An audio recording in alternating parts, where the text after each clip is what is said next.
Então, na última aula, a gente falou de sistema nervoso autônomo e foi uma aula muito boa. Eu acho que foi a melhor aula que eu dei de sistema nervoso autônomo.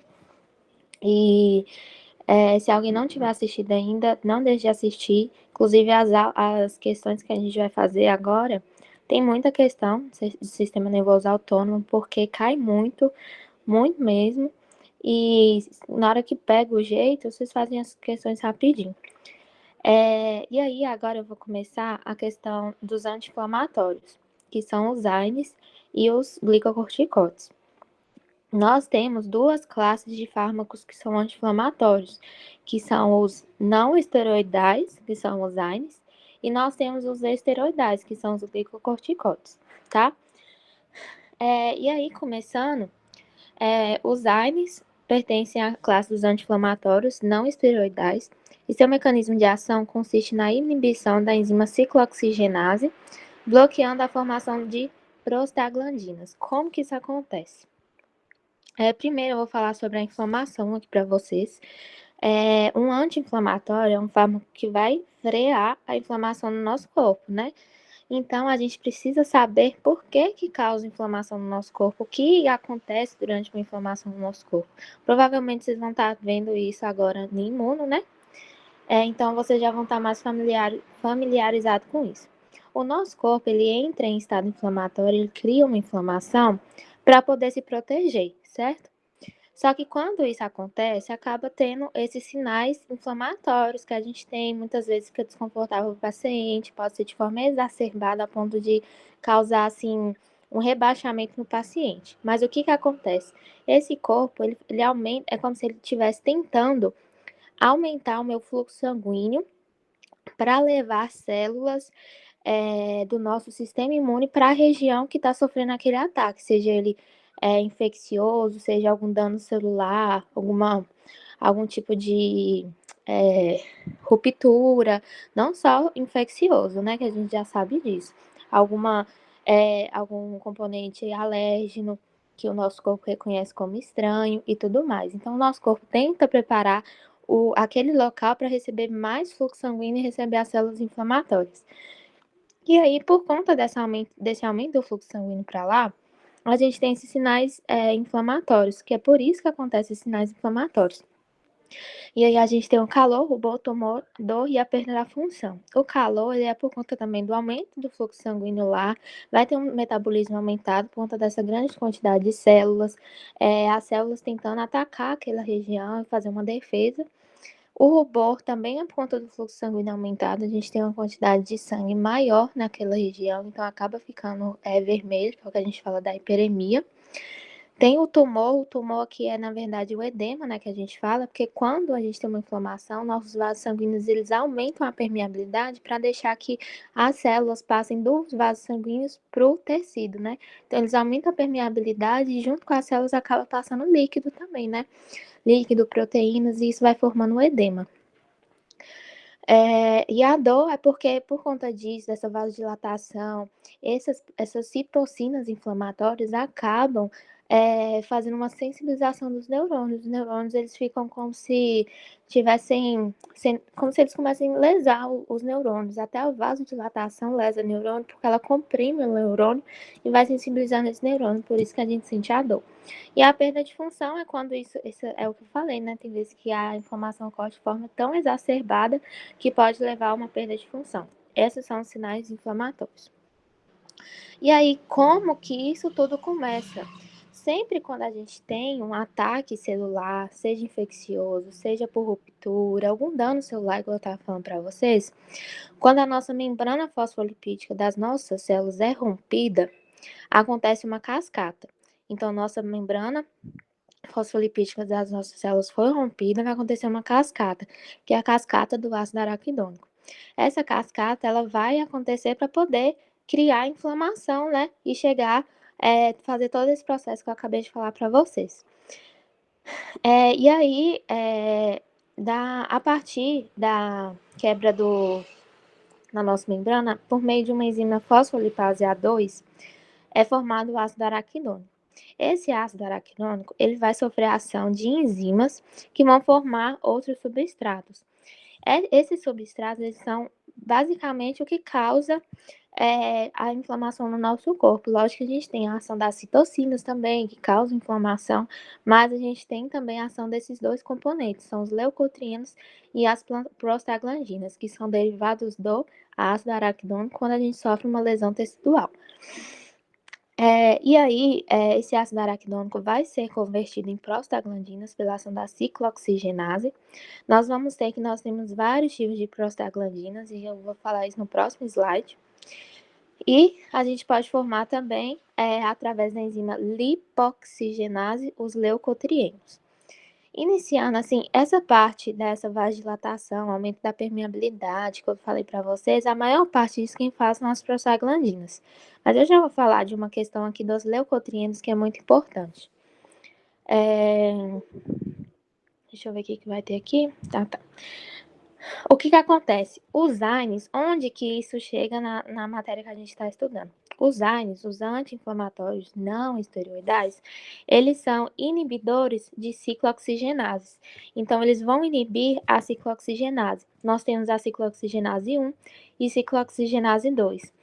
Existem alguns que são seletivos, existem alguns que não são seletivos, mas eu vou falar mais pra frente para vocês. O que vocês têm que saber é que aqui agem os AINES. Eles freiam esse processo da formação de ácido araquidônico em prostaglandinas. Por isso que eles são anti-inflamatórios. Só que o que acontece? Uma coisa que eu preciso falar para vocês. A principal função dos leucotrienos é broncoconstrição. Broncoconstrição. Só que o que acontece quando eu uso um AINE? Quando eu uso um AINE, eu estou bloqueando essa via daqui, né? Então, meu ácido araquidônico, ele vai estar todo disponível, vai estar totalmente disponível para seguir essa via dos leucotrienos, tá? Então, aquela quantidade de ácido araquidônico que antes desviava para leucotrienos e para prostaglandinas, vai estar todo disponível para formar só leucotrieno. Então, é um efeito adverso que a gente já tem que saber aqui dos AINES, principalmente em pacientes asmáticos, a dificuldade respiratória, essa broncoconstrição, porque vai formar muito leucotrieno e pode piorar essa perfunção respiratória do paciente. Então, geralmente, pacientes asmáticos, eles têm que tomar muito cuidado antes de usar um AINE. Ficou claro?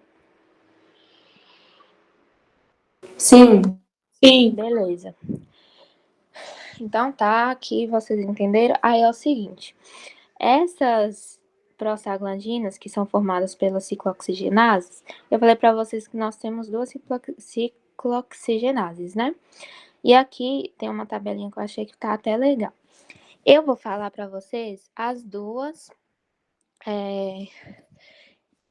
Eu vou falar para vocês as duas ciclooxigenases que tem e as prostaglandinas que elas formam. E cada prostaglandina que elas formam, além desse processo de criar o processo inflamatório, elas têm algumas ações adicionais. E eu preciso que vocês fiquem atentos em cada uma dessas funções, porque é aí que vai chegar as questões de teste. Ela vai te falar que um paciente usou um AINE, e aí, por conta desse AINE, ele teve tal efeito adverso, ou piorou tal coisa. Então, é vocês saberem aqui o que essas prostaglandinas fazem no nosso corpo. Sabendo o que elas fazem, vocês vão saber o que acontece quando elas não fazem, quando elas estão bloqueadas, tá? Então, vamos lá.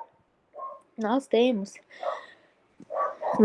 as duas ciclooxigenases, né, para formar as prostaglandinas. Aí a gente tem a COX-1 e a COX-2.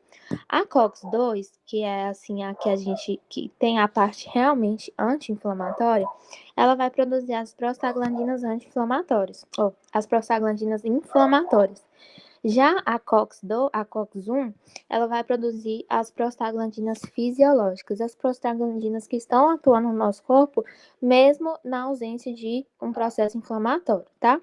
Então, COX-2 produz prostaglandinas inflamatórias e COX-1 produz prostaglandinas fisiológicas. Aí, o que acontece? A parte anti-inflamatória está relacionada aqui mais com a COX-2. Por que está relacionada aqui com a COX-2? Porque ela vai bloquear, uma vez inibida, né? Não vai produzir as prostaglandinas inflamatórias. E o que essas prostaglandinas faziam? Elas faziam Aqui tá errado, viu? Elas fazem... Ui, peraí. Elas fazem vasodilatação, fazem a vasodilatação, que causa a inflamação, que eu falei pra vocês, né? Aumenta o fluxo sanguíneo. Elas fazem... tá errado aí vasoconstrição, vocês corrigem. Elas fazem aumento da sensibilização de neurônios, elas geram a dor no paciente, elas fazem também um aumento da temperatura lá no hipotálamo, elas também são responsáveis pela produção da febre na inflamação, né? E elas também têm um pouquinho de ação sobre o aumento da agregação plaquetária, que eu vou falar um pouquinho para vocês. Mas é muito pouco, assim, em comparação com a prostaglandina fisiológica. Vocês vão entender mais para frente. Então, o que vocês precisam saber aqui é que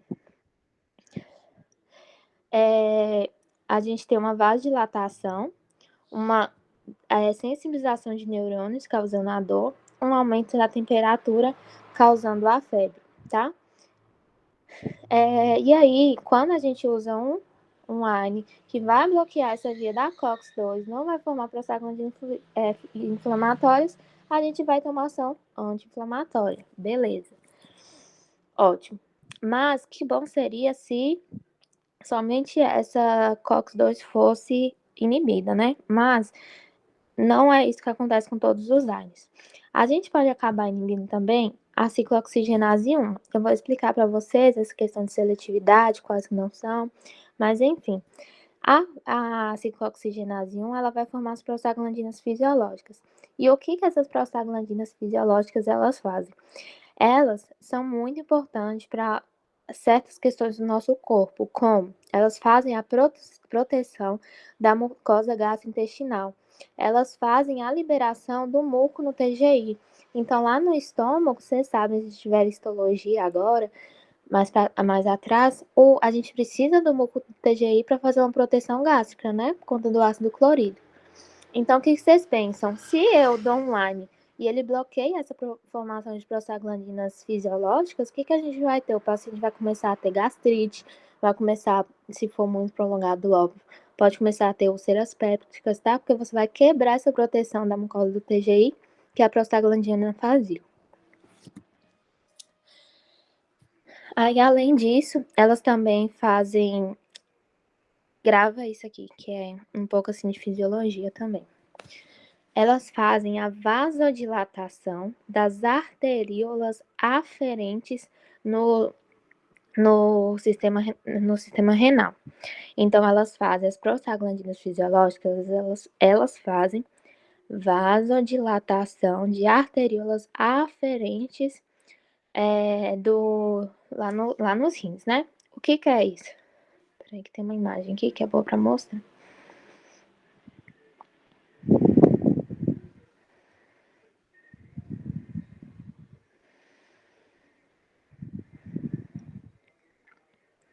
Aqui, ó. Aqui a gente tem uma imagem dos glomérulos renais, né? Que a gente tem um glomérulo. Aqui a gente tem uma arteríola aferente, que entra o sangue aqui, é filtrado e sai pelas eferentes, né? Beleza. A prostaglandina fisiológica, ela faz uma vasodilatação aqui na arteríola aferente. Se ela dilata a arteríola aferente, ela deixa que o fluxo sanguíneo da circulação sistêmica consiga chegar aqui nos rins para fazer a filtração, né? Então, ótimo. É o que a gente fala de aumento do fluxo sanguíneo renal. Isso vai acarretar no aumento da filtração glomerular. Beleza, o que é bom, o rim está funcionando normal. A gente precisa de receber um fluxo sanguíneo pela arteriola aferente para ele poder filtrar os componentes que vão ser filtrados. Aí, o que acontece? A gente usa um AINE que acaba inibindo esse tipo de prostaglandina. O que vai acontecer? Eu não vou ter dilatação de arteríola aferente, vou ter contração de arteríola aferente. Se eu contraio a arteríola aferente, eu diminuo meu fluxo sanguíneo renal. Diminuindo meu fluxo sanguíneo renal, eu diminuo a filtração glomerular. O que vai fazer? Meu líquido, meu sangue vai ficar retido no sistema circulatório e não vai conseguir ser filtrado e excretado. O que isso vai acontecer? Aumentar a volemia no sangue. Se eu aumento a volemia no sangue, eu aumento pressão arterial, tá? Então, AINES se eles conseguirem inibir a COX-1, eles vão poder ter um efeito adverso, que é um aumento da pressão arterial. Por conta disso, por eles inibirem as prostaglandinas fisiológicas que faziam vasodilatação de arteriolas aferentes, tá? Dúvidas? Não. Beleza. Aí, o que acontece aqui? Outro ponto importante sobre as prostaglandinas fisiológicas é que elas fazem a ativação de tromboxano A2. É como se elas... Eu coloquei essa tabela aqui, mas ela é mais só para ficar dinâmico. Mas as prostaglandinas fisiológicas, elas fazem a ativação de tromboxano A2. Elas aumentam a agregação plaquetária, porque elas ativam o tromboxano A2, tá? O tromboxano A2 é justamente isso, que é como se fosse a enzima que faz a agregação plaquetária. Se a gente faz a agregação plaquetária, a gente predispõe esse paciente a ter o quê? Trombos no sangue, né? Beleza. Então, ó, vamos lá pensar aqui já. Já pensar na parte clínica. Se eu tenho um AINE inibido via da COX-1, a gente vai ter uma redução da inflamação. Se eu tenho inibindo a via da COX-1, eu falei COX-2, né? Agora é a COX-1. A gente vai ter a perda da proteção gástrica, uma redução do fluxo sanguíneo renal, aumentando a pressão arterial, e a gente vai ter a perda também da agregação plaquetária. E esse paciente vai ficar com sangue mais ralo, tá? Beleza. Aí, o que acontece? Essa questão do tromboxano é muito importante a gente saber. Vocês têm que saber que a ciclooxigenase 1 é a responsável por ativar essa produção de tromboxano A2, fazendo a agregação plaquetária. Beleza. Aí, o que acontece? Nós vamos ter várias classes de AINES, né? A gente tem, eu coloquei alguns exemplos aqui para vocês. Ó, tem o AS, piroxicam, diclofenac, ibuprofeno, mesolida. Todos esses são AINES, tá? A dipirona, o paracetamol também são AINES, mas eles são os AINES atípicos, que eu vou explicar para vocês o que é isso. Mas todos são AINES. E o que acontece? A maioria dos AINES, eles não são seletivos para nenhuma COX, com exceção de alguns que eu vou falar. Mas a maioria dos AINES não são seletivos. E é aí que Tessia vai pegar nas questões. Ela vai tentar fazer você descobrir para qual via que aquele AINE está inibindo mais, a partir das apresentações clínicas do paciente. E o que acontece? Uma questão importante aqui que a gente tem que saber é essa parte do tromboxano. Vai cair questão sobre isso. A maior parte das questões de AINES, ela coloca essa relação. Antes de falar disso, eu vou só dar os exemplos já. Ibuprofeno, piroxicam, meloxicam, diclofenaco, nimesulida, eles não são muito seletivos, não. Eles acabam bloqueando as duas enzimas, tá? Beleza. Agora a gente tem um que é bem seletivo, que é o AS, que ele é bem seletivo para COX-1. Se ele é bem seletivo para COX-1, ele vai tomar ação anti-inflamatória boa? Não, né? Beleza. E tem os que são seletivos para COX-2, que são os COX-CIBs. Os COX-CIBs. Os COX-CIBs, eles são totalmente seletivos para COX-2. Então, esses dois, eles praticamente são seletivos só para essas enzimas que eu falei. Aí, o que acontece? Eu preciso falar para vocês a repercussão dos COX-CIBs por essa seletividade da COX-2. Por mais que eles vão ser seletivos para COX-2 e não vão ter esses efeitos adversos da redução da COX-1, a gente tem uma questão muito importante que é o aumento do risco cardiovascular com esses COX-CIBs. Por quê? Eu falei para vocês que aqui na COX-1 que a gente tem a produção de tromboxano A2. Se eu inibo a COX-2, minha via vai desviar o quê? A mesma coisa lá dos leucotrienos. Minha via vai desviar toda para a formação de COX-1. Desviou para a formação de COX-1, vai produzir o quê? Muito tromboxano A2, vai aumentar o risco de trombose, porque vai ter muita agregação plaquetária. Então, pacientes que usam coxibs, mas isso, gente, de forma contínua, prolongada, por muito tempo. Não é você usou 3 dias e você tá com risco maior, não. Essas questões de uso prolongado, uso contínuo, uso recorrente, tá?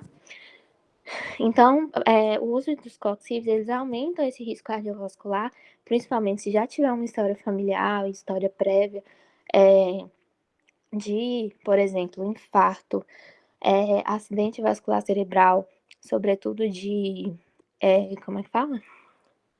Isquêmico, né, que é por trombos ou êmbolos, e trombose venosa profunda.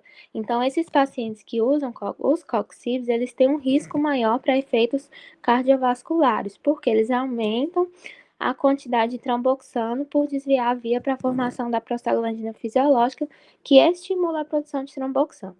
Certo? Tem alguma dúvida? Acho que ficou Não. claro, né? Ótimo. Isso aqui é tipo assim, 99,5% das questões de Einstein. E aí, outra questão que cobra também é vocês saberem essa parte da proteção gástrica, que ela gosta de colocar muito relacionado com é, gastrite, úlceras pépticas, né? Então, um ANI, se ele acabar inibindo a COX-1, ele vai perder essa proteção gástrica e vai poder estar propenso para esse aumento de úlceras pépticas. Pode falar, Ana. Eu só fiquei com dúvida que você falou nessa questão dos coxibs, né? Que eles são seletivos para COX-2 e que aí a gente tem que tomar cuidado com esses pacientes que têm histórico familiar, né? De infarto, essas coisas, porque vai aumentar esse risco cardiovascular. Aí você falou que aumenta tromboxano por desviar a via, eu não entendi essa parte. É porque é como se fosse assim, a sua ciclooxigenase 2, ela tá bloqueada, né? Aqui a gente não tem ciclooxigenase 2.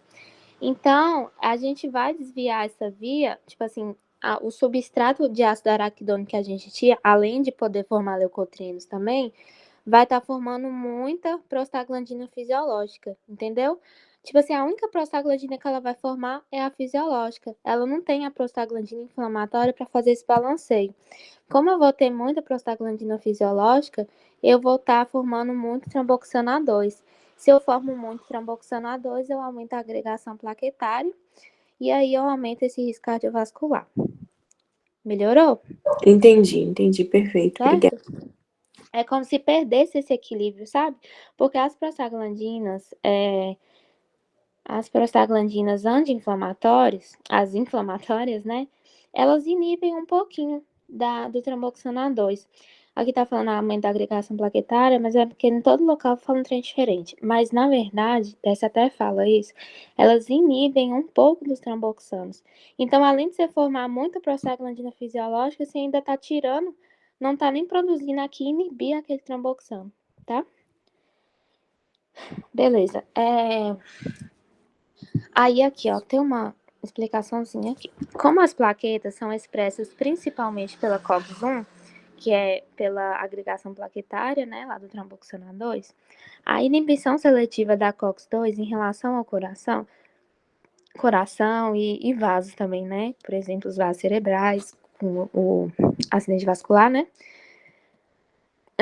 leva à propensão à trombose devido à perda do efeito protetor da regulação da COX-2, que é o que eu falei que a COX-2 também acabava inibindo um pouco o tromboxano A2, aumentando o risco de AM, AVE e TVP, que é trombose venosa profunda. Certo? Beleza. Então, vamos recapitular algumas coisinhas aqui.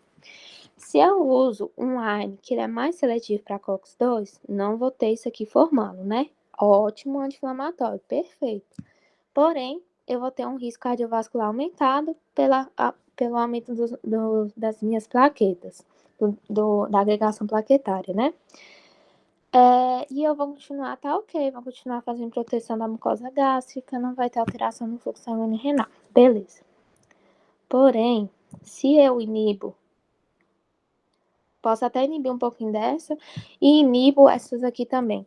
Não vou ter formação de tromboxano A2, então aqui vai ser o contrário, vai ser uma propensão à hemorragia, né? Mas aí ela não cobra muito, não. Ela fala mais da parte da agregação mesmo, da formação de trombos. que era o contrário, né?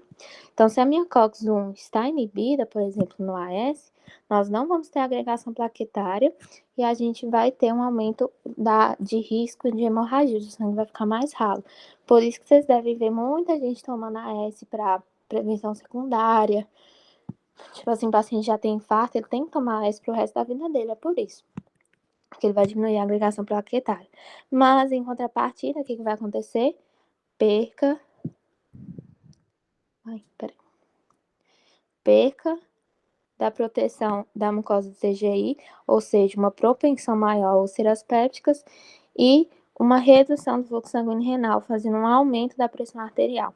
Então, AINES que inibem a COX-1, independente se é seletivo ou não, vai ter um aumento vai ter o sangue mais ralo, né, mais hemorrágico, vou ter aumento a propensão de úlceras pépticas e vou poder ter um aumento da pressão arterial.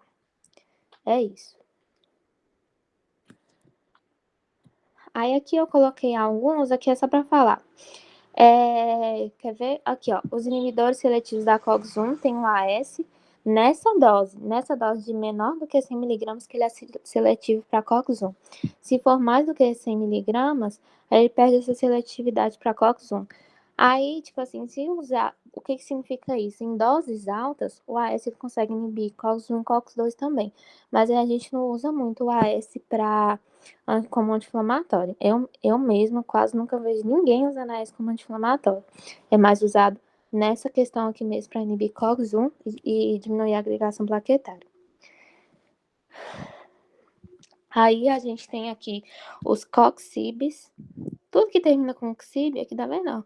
Celecoxib, Etoricoxib, Rofecoxib, são todos os COX-CIBs que são seletivos para COX-2. Os únicos que são seletivos para COX-2. Então, falou COX-CIB, no final, pensa inibidores seletivos de COX-2. E a gente tem uns outros que eles são não seletivos, né? Aí entraria todos os outros. Aqui fala um pouco mais seletivo, mas não tem muito isso. Se desses outros, com exceção dos coxibes e do AS em doses menores, todos os outros eles não têm muita seletividade para nenhuma cox, tá? Então acaba inibindo as duas, mas na questão, se ela querer te falar que está inibindo mais uma do que a outra, ela vai te falar. Ela vai mostrar ou por meio de texto, ou por meio do próprio gráfico, ou por meio da próprio raciocínio que ela está querendo te dar na questão. Mas aí a gente vai fazer questão que vocês vão entender. Aí, aqui a gente acabou praticamente os AINES, que a gente precisa saber é isso, essa questão da proteção gástrica e do risco de eventos cardiovasculares. E aí eu falei para vocês que a gente tem os AINES atípicos, entre aspas, que são os não clássicos. Por que eles são chamados de AINES não clássicos? Porque além deles poderem inibir a COX-1 ou a COX-2, seja lá qual inibe, eles também inibem a COX-3. No caso do paracetamol e da dipirona, essa é a única ação deles, inibir COX-3. O AS eu já falei para vocês, né, que também inibe a COX-1. Só que ela também inibe a COX-3. E o que essa COX-3 faz? Ela faz a sensibilização de neurônios no sistema nervoso central, a nível do sistema nervoso central. Então, quando a gente inibe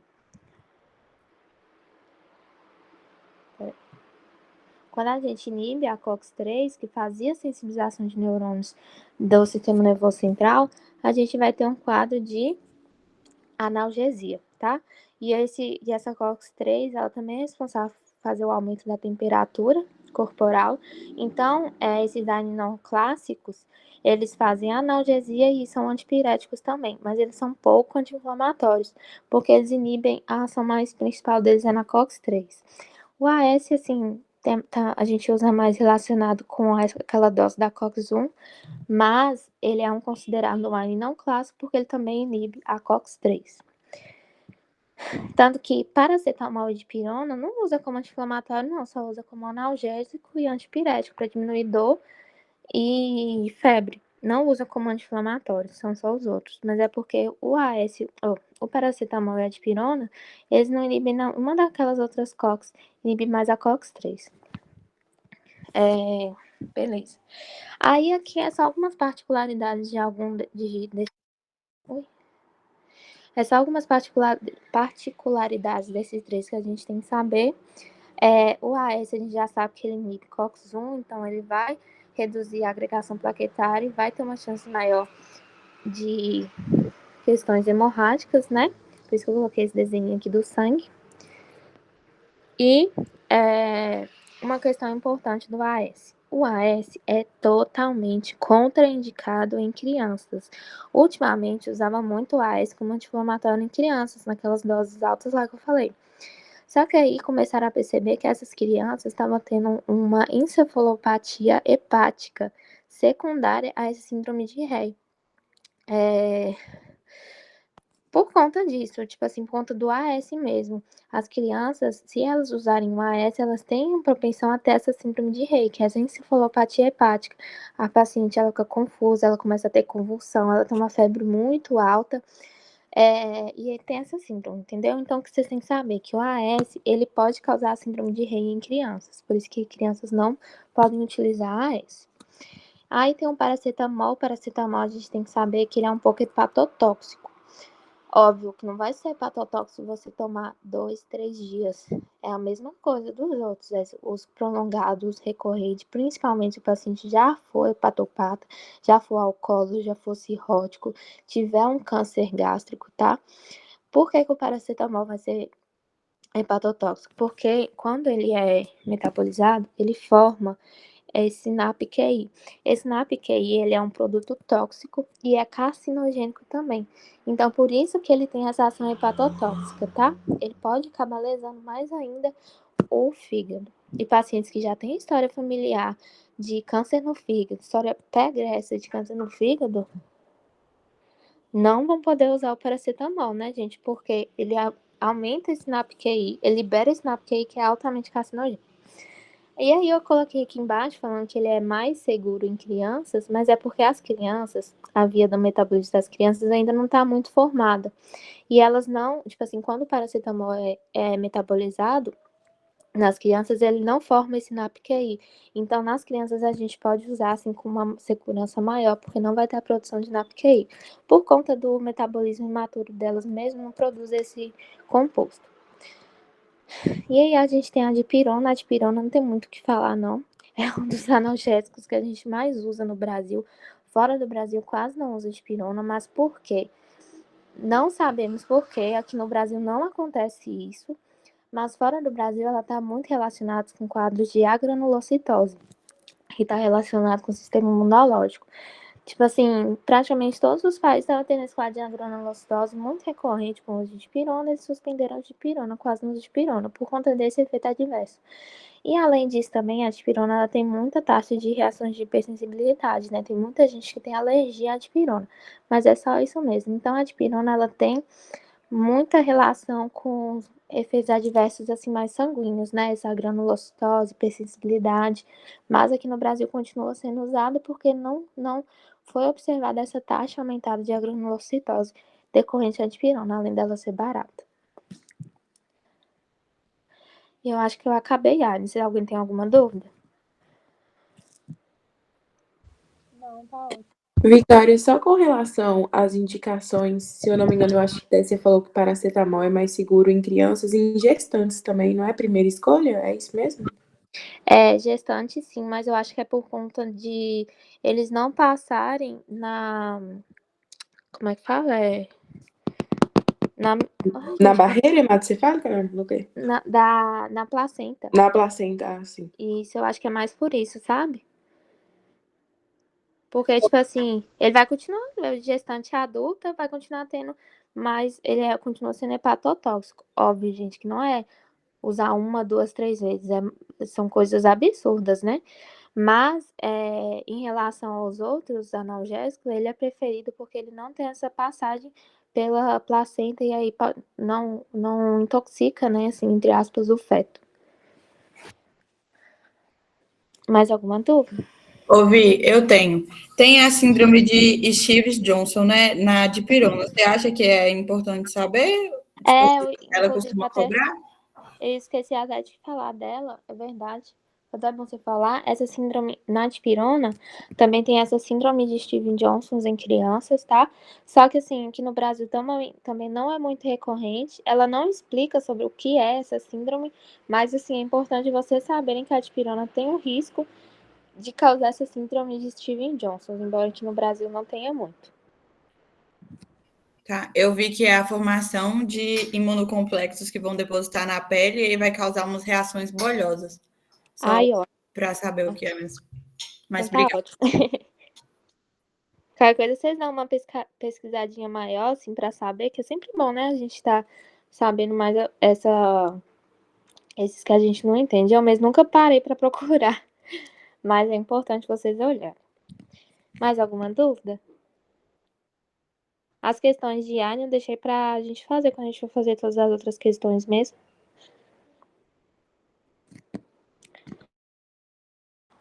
De efeito adverso, assim, de dipirona, que não é bom tomar sempre. Fala aí pra mim, tem alguma outra coisa além dessa agronulocitose? Não, nenhuma. Principalmente aqui no Brasil, até esse não é muito comum. Assim, em questão de condições prévias de, tipo assim, comorbidades, igual, por exemplo, a paracetamol era para hepatopatas, né, que era mais perigoso. Na dipirona não tem muito isso, não? Não tem, não. Não é nefrotóxico também não, né? Que eu saiba, não é nefrotóxico, Tá bom, obrigada. tá? Então, vamos começar os glicocorticóides. Os glicocorticóides, eles são fármacos anti-inflamatórios também, só que eles são da classe dos anti-inflamatórios esteroidais. Então, os glicocorticóides pertencem à classe dos anti-inflamatórios esteroidais e seu mecanismo de ação consiste na inibição da fosfolipase A2, bloqueando a cascata do ácido araquidônico. Então, eles vão ser anti-inflamatórios porque eles também vão mexer lá naquela via do ácido araquidônico, só que é numa parte diferente da via. E aí eu vou falar para vocês as diferenças em relação aos glicocorticóides com os AINES. Vocês têm que saber também essas diferenças, mas sabendo o que cada um faz, obviamente vocês nunca sabem a diferença. O que acontece? Os glicocorticóides, eles são como se fosse tipo um cortisol exógeno, sabe? Ele parece muito com a molécula do cortisol. Embora ele tenha essa ação de bloquear a fosfolipase A2, gerando essa ação anti-inflamatória, a gente vai ver lá pra frente, no final da aula, que tem outros efeitos adversos por ele acabar como é que chama? Mimetizando o cortisol endógeno, mas eu vou falar mais pra frente. Só que a ação anti-inflamatória dele tá aqui, ó, tá aqui, inibindo a fosfolipase A2. Então, bora lá. Então, como que atuam esses glicocorticóides? Os glicocorticóides, eles são fármacos que têm receptores nucleares, tá?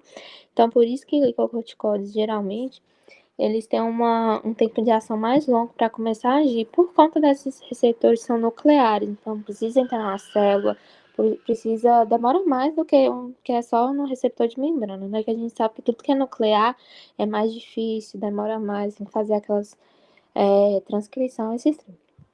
E aí os receptores chamam receptor GR, só isso, que são receptores nucleares.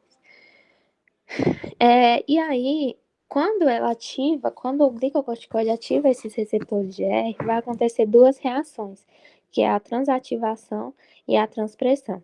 A ação anti-inflamatória de inibição da fosfolipase A2 está na transativação. E eu acho que vocês já devem saber, vocês já devem estar estudando, os glicocorticoides, eles são imunossupressores, óbvio que depende de dose também. Tudo depende de dose, gente. Vocês vão ver mais pra frente. Quando vocês forem estudando as outras matérias, vocês vão reparar nisso.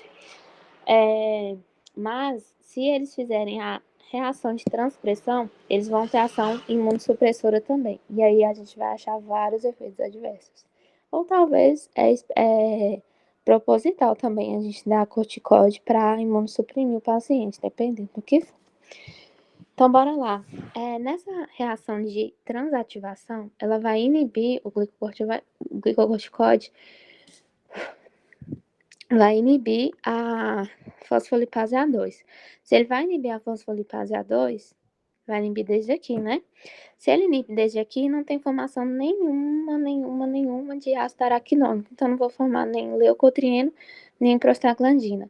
O que acontece é que é mais seguro para pacientes asmáticos, mas é só por isso. É só porque não faz broncoconstrição, porque não forma leucotrieno, tá? Mas é só essa questão. Então, a gente tem que saber que o glicocorticoide, ele inibe a cascata de inflamação, né, desde lá do início da fase A2. Então, não produz ácido araquidônico nenhum e nem forma leucotrieno. Voltando lá. Oh, meu Deus, eu passei. Essa aqui acho que vai ser um pouquinho mais rápido, tá? Aí a gente tem se acontecer a transpressão, nós vamos ter uma ação imunossupressora. Por quê? Durante essa transpressão, a gente vai ter uma redução de síntese de proteínas, assim, de várias proteínas, e muitas delas são as proteínas do nosso sistema imune. Vai diminuir a formação das células imunes, de linfócitos, de citocinas, inflamatórias, de mastose, vai diminuir degranulação, tá? Então, tipo assim, ela praticamente diminui todos os componentes do nosso sistema imune, diminui neutrófilo também, que eu lembro, macrófago, aumenta citocinas anti-inflamatórias, inclusive. Então, assim, o paciente ele fica imunossuprimido se acontecer essa transpressão, porque ele vai ter essa deficiência, a produção dessas proteínas vai estar reduzida. E aí que tá a ação imunossupressora dela. E aqui a gente já pode falar de efeito adverso, né? Um paciente que está usando glicocorticoide, a depender da dose, obviamente, varia muito. Mas se ela perguntar um efeito adverso, assim, bem aleatório de glicocorticoides, essa ação imunossupressora, tá? Pela reação de transpressão que reduz a síntese de proteínas do sistema imune. Porém, a gente tem essa ação imunossupressora de forma proposital, né? Que eu falei para vocês. Por exemplo, vocês estão vendo imuno, vocês vão entender. Por exemplo, pacientes que têm doenças autoimunes, pacientes que receberam transplante, eles precisam fazer imunossupressão, tá? Então, muitas vezes os glicocorticoides são usados como imunossupressores de forma proposital nesses casos, mas a gente precisa realmente diminuir o nosso sistema imune, né? Beleza. E aí, entra aquela questão que eu falei pra vocês do cortisol. Que o... Oh, gente, peraí que eu vou pegar um carregador.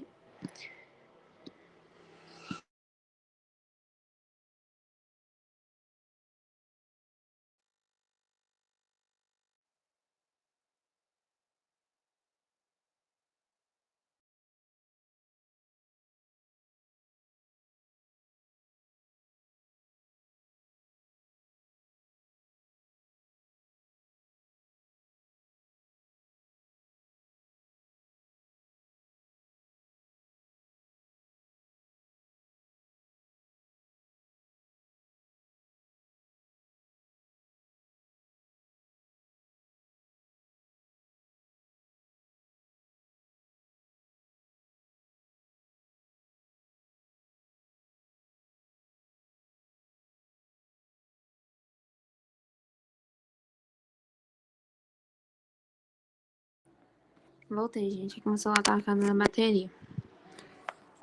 Pode continuar? Quem quer perguntar alguma coisa até aqui?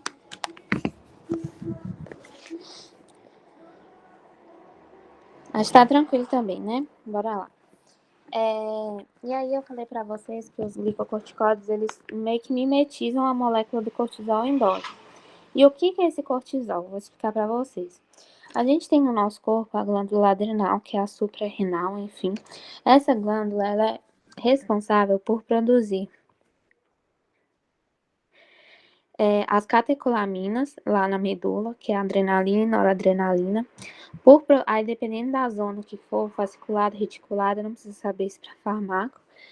Nós temos a produção dos hormônios sexuais, que são os androgênios, os glicocorticoides endógenos, que é o cortisol, e os mineralocorticoides, que é a aldosterona. Só que o que acontece? Essas moléculas, elas são muito parecidas, sabe?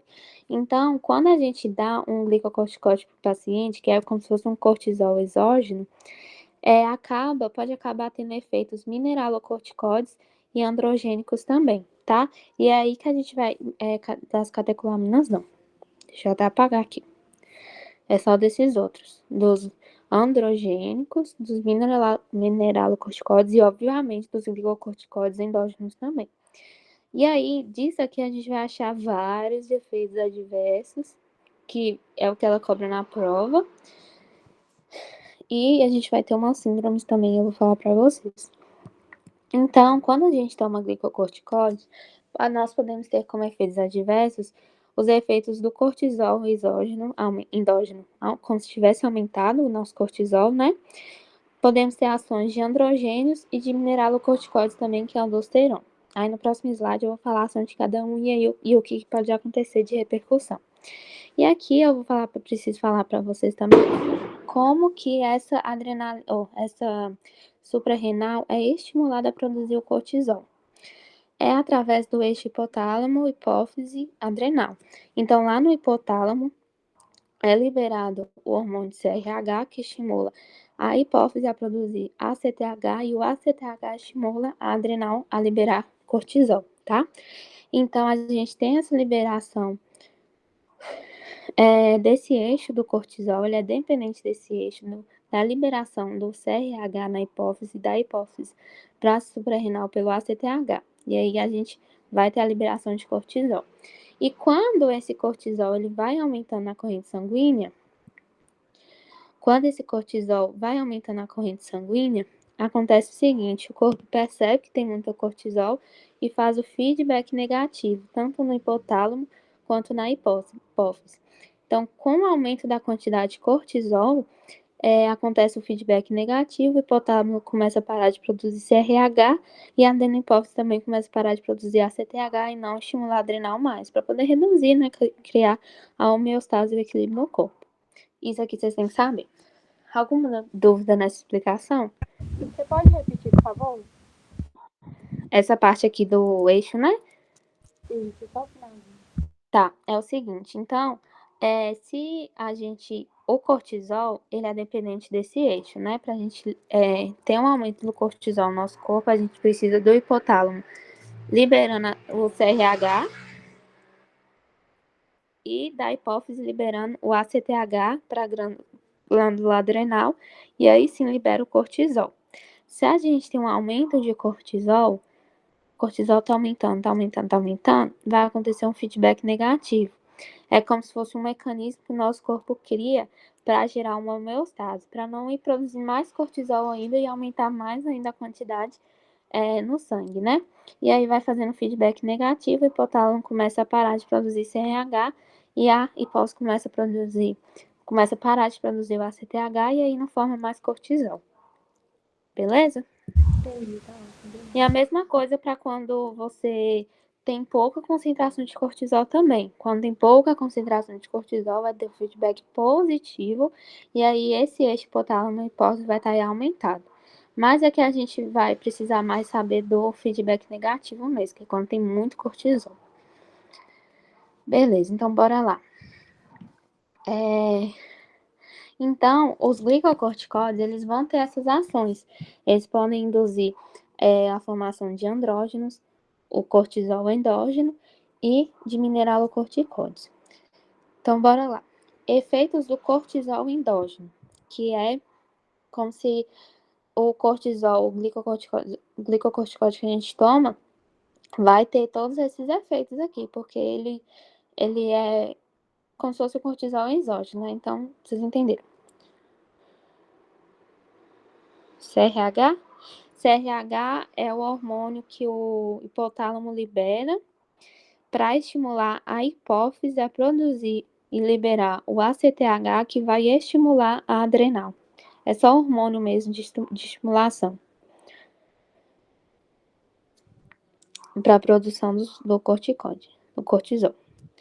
Aí, o cortisol, ele tem essas funções aqui. Ele faz catabolismo de lipídio e proteínas, inibe o GH, diminui a síntese de colágeno, é hiperglicêmico e aumenta a resistência à insulina. Então, se a gente está tomando glicocorticóide, um paciente está tomando glicocorticóide, ele pode estar com essas ações aumentadas.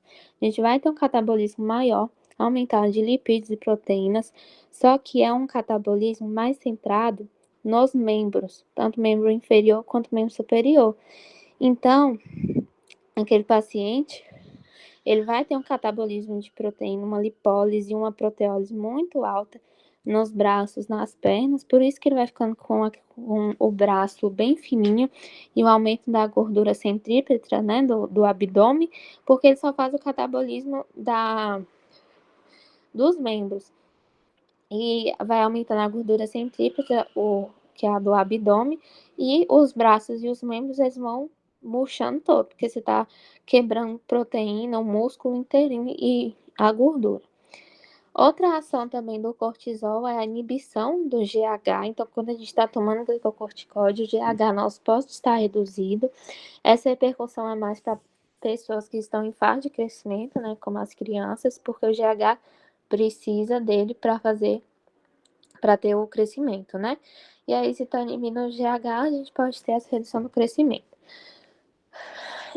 O cortisol, ele também diminui a síntese de colágeno. Então, outro efeito adverso dos glicocorticoides é essa cicatrização dificultada, tá? Por conta da diminuição da síntese de colágeno.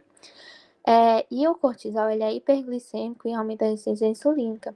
Então, o cortisol, ele aumenta, gente, a quantidade de glicose no nosso sangue. Ele faz muita gliconeogênese, faz muita glicogenólise. Então, aumenta a quantidade e produz muita glicose hepática, né, que é a gliconeogênese. Então, ele aumenta muito os níveis de glicose no nosso sangue. Por isso que a gente fala que ele é hiperglicêmico. Então, o glicocorticoide, ele aumenta a nossa glicemia e além de aumentar também a resistência à insulina, que também é ruim, né? Beleza.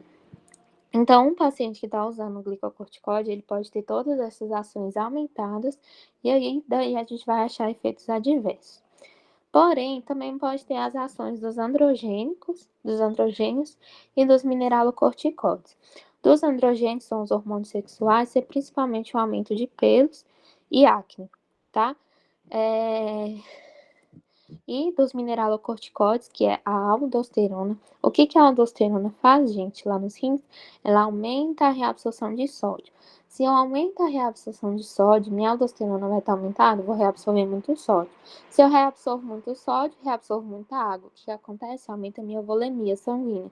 Se aumenta a minha volemia sanguínea, aumenta a minha pressão arterial.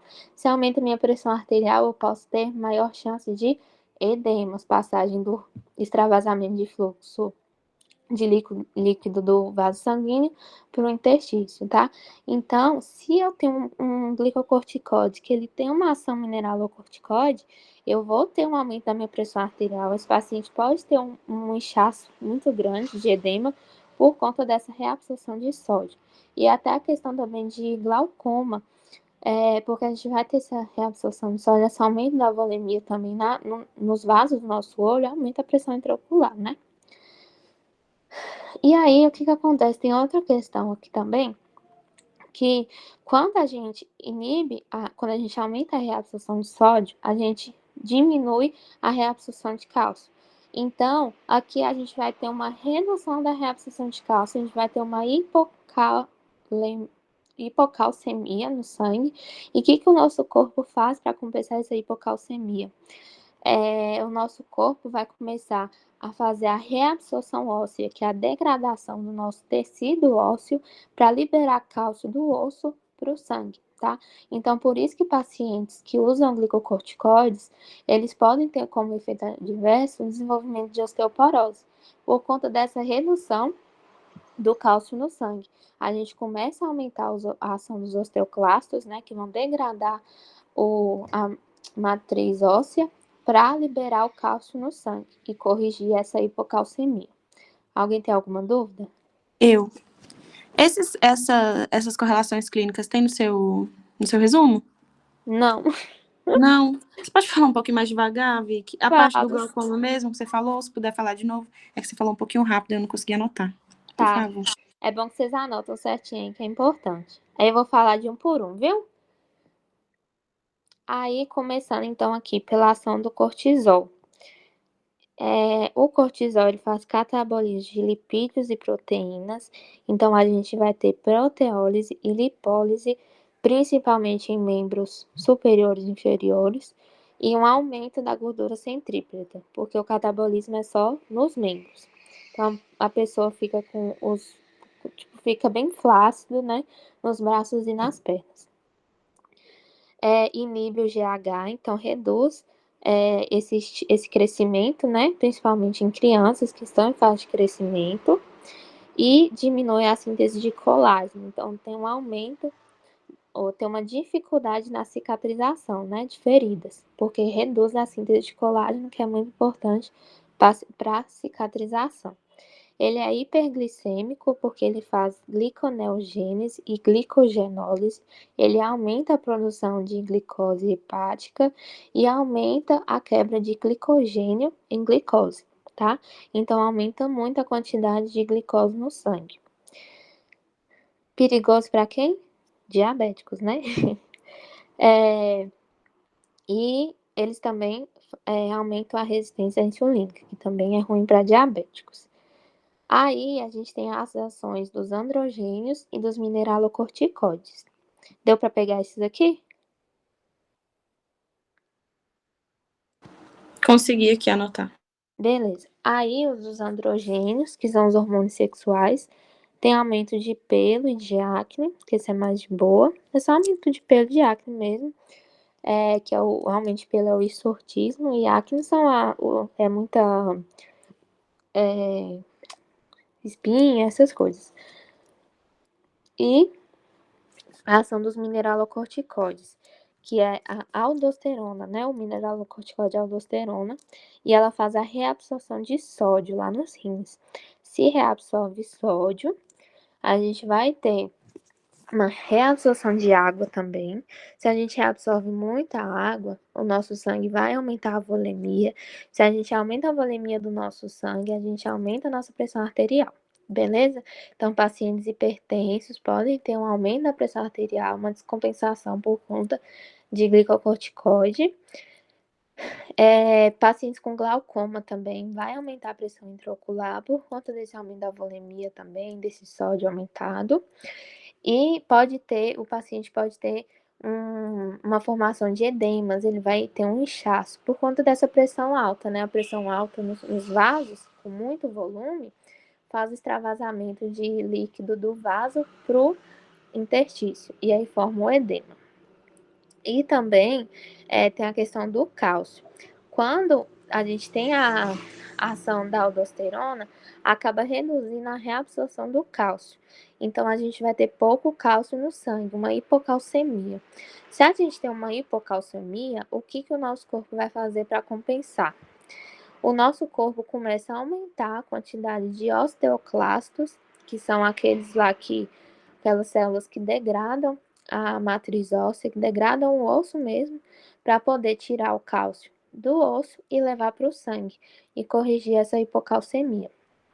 Então, pacientes, um efeito adverso, né, óbvio, dependendo do uso, dose também tem relação, pode ter uma propensão a levar à osteoporose, por conta dessa degradação óssea que acontece para corrigir o cálcio no sangue. Beleza?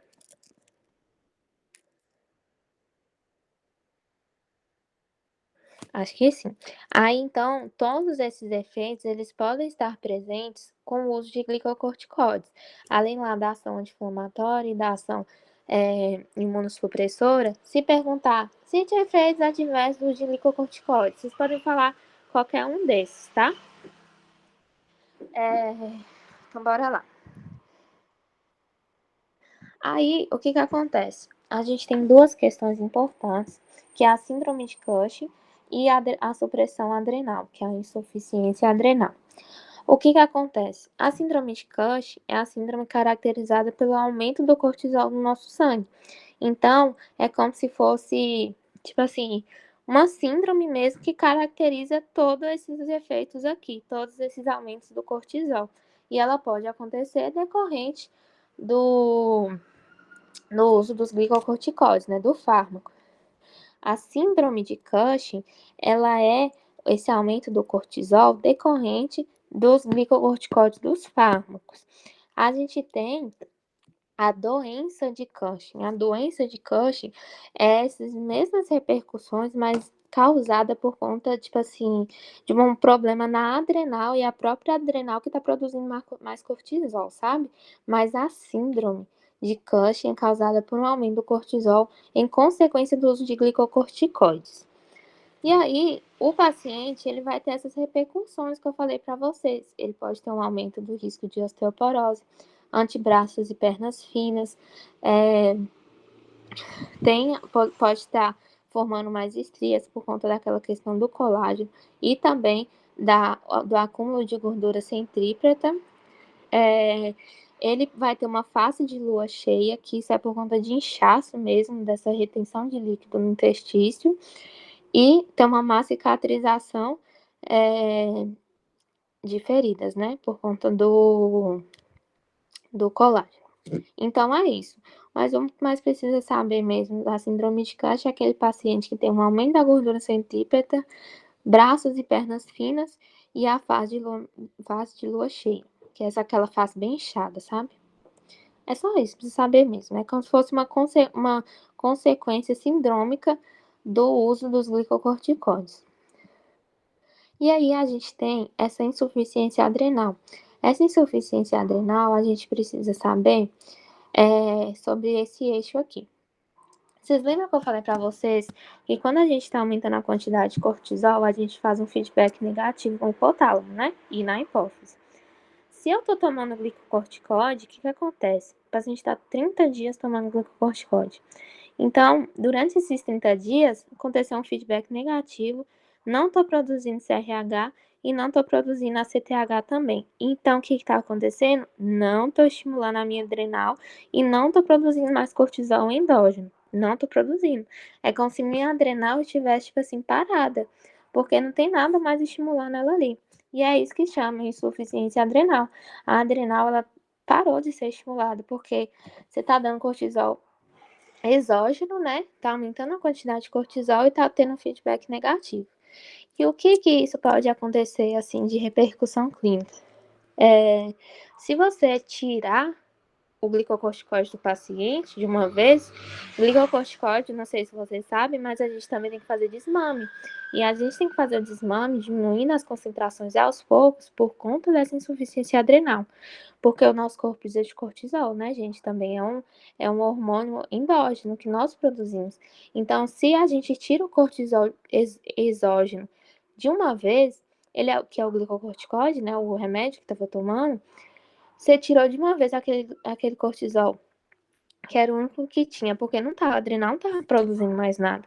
Aí você perdeu a quantidade de cortisol no seu corpo inteiro, entendeu? E ela também não vai conseguir produzir rápido aquele cortisol que está faltando, porque ela vai precisar de toda uma estimulação de novo para conseguir produzir o cortisol. Vai ter que começar a perceber a falta do cortisol aos poucos, para começar a fazer o feedback positivo, começar a voltar a liberar CRH, CTH, para estimular a adrenal, tá? Então, por isso que os glicocorticoides, quando eles são usados em longos tempos, tem que fazer o desmame. Você vai diminuindo essa quantidade de glicocorticoide aos poucos para dar tempo desse feedback positivo ir acontecendo e a adrenal que estava insuficiente, que estava suprimida, né, voltar a produzir o corticoide endógeno.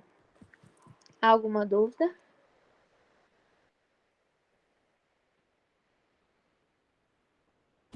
Tranquilo, amiga. Beleza. Gente, acabou. É isso que tem. Uma hora e 10 de negócio, né? Tá ótimo. Aí, o que vocês precisam saber de AINES e glicocorticoide é isso. Lembra, AINE é um anti-inflamatório não esteroidal. Ele só vai agir lá naquela parte das prostaglandinas. Já os glicocorticoides, além dessa ação anti-inflamatória dele, ele também mimetiza todos esses hormônios e ainda é imunossupressor. Então, ela gosta muito de colocar essa relação. Tipo, ela coloca um gráfico, que num gráfico coloca tipo um fármaco X. Depois que você usou esse fármaco, a quantidade de neutrófilo caiu. E depois que você usou um fármaco Y, não mudou a quantidade de neutrófilo. Aí pergunta, qual desses que é um glicocorticoide? É óbvio, né? O X, o que teve redução da quantidade de neutrófilos, porque é só o glicocorticoide que diminui a quantidade de neutrófilos, porque ele é imunossupressor.